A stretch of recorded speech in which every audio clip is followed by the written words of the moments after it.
Alright guys, here we are in After Effects and we're about to go into the project where I kind of show you how I set up my pictures.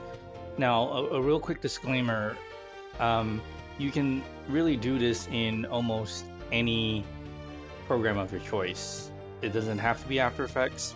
It can be done in Photoshop, can be done in Blackmagic Fusion, can be done in Apple Affinity.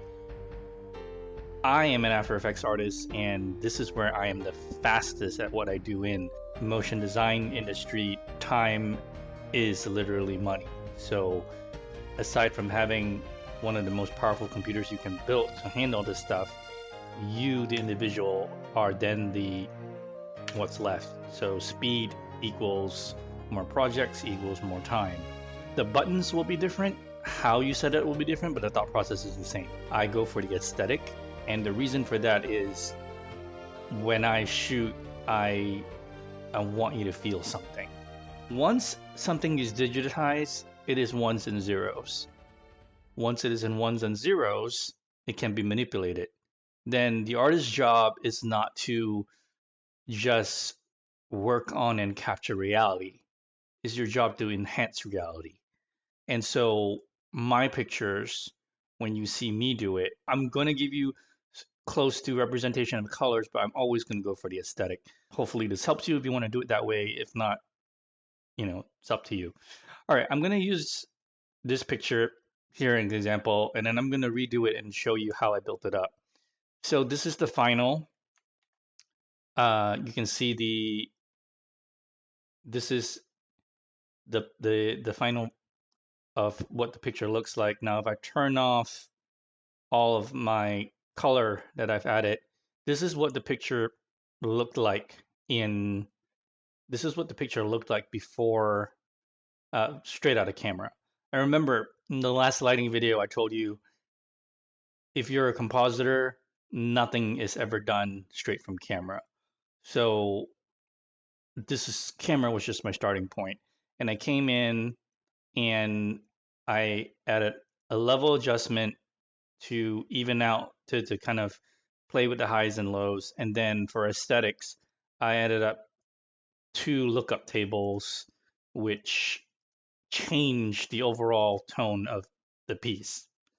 Um, my natural, I naturally shoot in cool tone, so everything's got a slight tinge of blue, and the level adjustment dials the colors in a little bit more before the lookup tables add this effect. Lookup tables are basically charts, if you will. People who come from the filmmaking industry shoot in RAW or S-Log. And what that means is the color that is captured on the image sensor on the camera is as close to neutral as possible. So when it's close to neutral, you don't get any pop variations in color. You just get it flat. Now, I didn't shoot this in S-Log. This picture here that I shot was just in your regular RGB space. If you use the concept of taking something that was shot flat and then color painting with it, then you actually get to do a lot of different stuff. I added lookup tables. Now, lookup tables are an easy way to do it if you have them, but you don't necessarily need to play it that way. So I'm going to take this and I'm going to duplicate it, hit enter to change and call it 6.1. And I'm going to start here with a clean slate. So first thing that I'm going to do is, now under my effects and presets, I could just add a levels directly to the image. So if I wanted to, I can drag this levels and put it directly on the image, and it will affect the image. But I never want to do that because it doesn't give me control. So instead, undo, I'm going to do Control Alt Y, and that creates an adjustment layer. And what an adjustment layer is literally that. It's an adjustment layer that allows you to adjust things, right? So I'm going to throw the levels on the adjustment layer, hit enter, rename this levels. Now, then what I'm going to do is very subtly play with the colors. So I'm going to bring the blacks up a little. Now, this is too much. Um, so come over here, 0.314, we're just going to do 0.075. That actually might be too little. So let's do 0.090. Then I'm going to take the highlights and pop that in a little bit. And then the mids is where I'm going to really kind of play. Now, if I go that way, it goes too bright. So what I want to do is bring the mids down so that the colors pop and bring the highlights. Yeah, dial those highlights in that way a little bit. And then now I can go back and play with the blacks a little bit more. Now, what I don't want is see how when I go to 0.0353, I crush the blacks really down and you really can't see any contrast between them. So that might be too much. Let's go do 153. And that gives you a little bit of definition back. So again, it's a little bit too little. I can go a little bit more, 196. Yeah, and I can play with the mids again.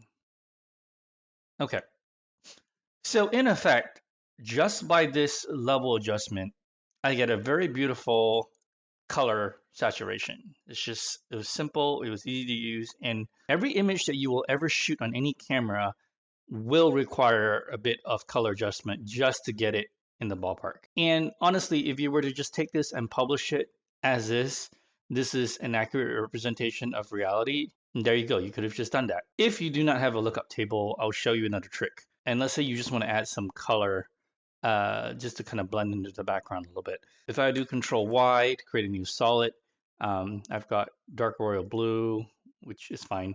I hit that, hit OK. Now, I'm going to take this and let's say I want to affect just part of it. So I'm going to take my mask tool, G, and I'm just going to paint. I'm going to mask out a shape. All right. Hit V. And now I'm going to do MF for feather. Bring this to 99 pixels. And you see how that creates that effect. Now, what I am going to do, hit F4, I'm going to change my mode. And instead of normal, I can bring it down to overlay. If I do overlay, you see this, obviously it's just burning the picture down. So instead, press T for transparency or opacity. And I can just dial this down a little bit. Dialing it down to right now we're at 25%. And what I'm really trying to do is just I'm post-processing the color on just what I want to affect. And remember, I have a feather on this, so it's actually pulling everything in.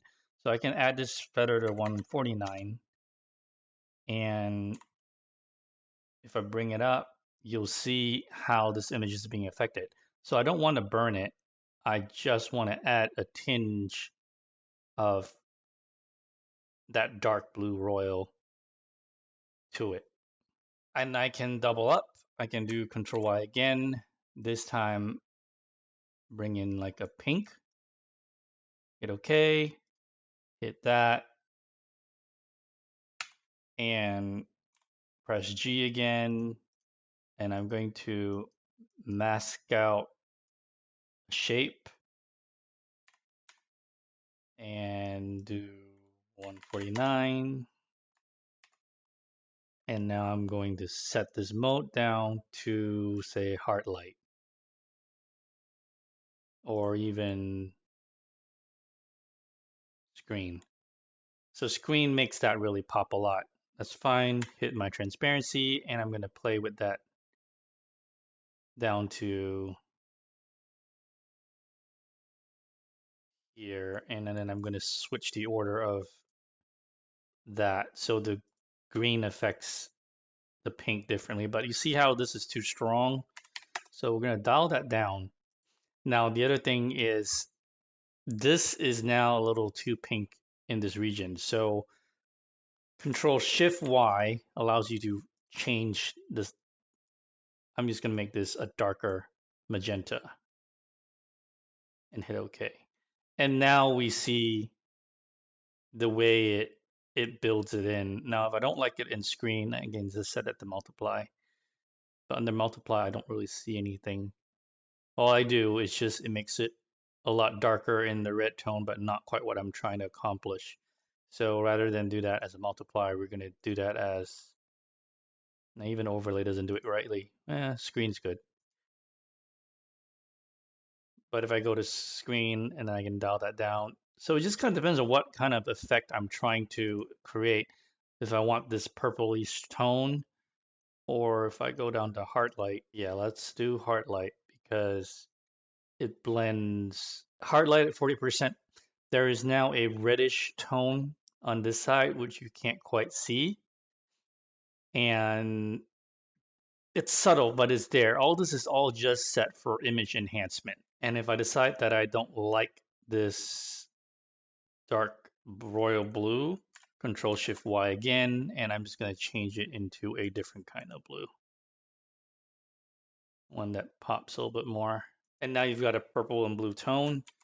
Now, and it's very easy to just, and actually I want the levels layer above.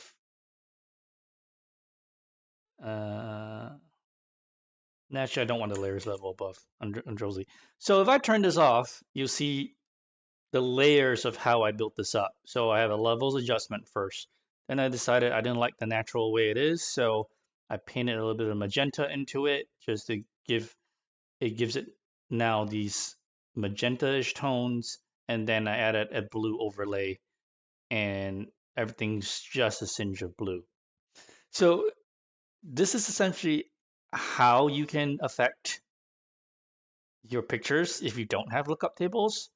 But over here, uh, basically the same thing. I created a new adjustment layer, and then I added under effects and presets, I did LUT for lookup table. I drag and dropped to apply a color LUT, and I have a pack of LUTs in my documents that they're pre-built for certain movies. I also have them for example, if I go to LUTs, I also have them for different kinds of camera grades. So these are different film LUTs that do different things. So if I go to Canon N1, hit OK, and I apply it, it changes how the color looks. And I apply my second LUT, which was just a color palette from Prometheus. Then I apply my levels adjustment, and the image looks a lot more pop. The flames look a lot more fire. I can. The other thing too that I like to do with LUTs is if you look at my transparency layers, LUT 1 is at 60%, which is the Canon, and LUT 2 is at 35%. Now I can dial this up, and you see how that changes. It really colors the blacks, which I don't really want to do. So Control Z, I was happy with it where the way it was. And I can just come back here, and I can just set this back to what it was before, which was, I think it was, I don't remember, I think it was Prometheus. No, it was not Prometheus. I think it was Star Wars. There, yep. And now I've got this greenish, dirty tone that I've been going for. I have a lookup table over here. I've already done a levels adjustment. I'm going to switch this lookup table, and I'm going to go back to the Canon one just because for the purposes of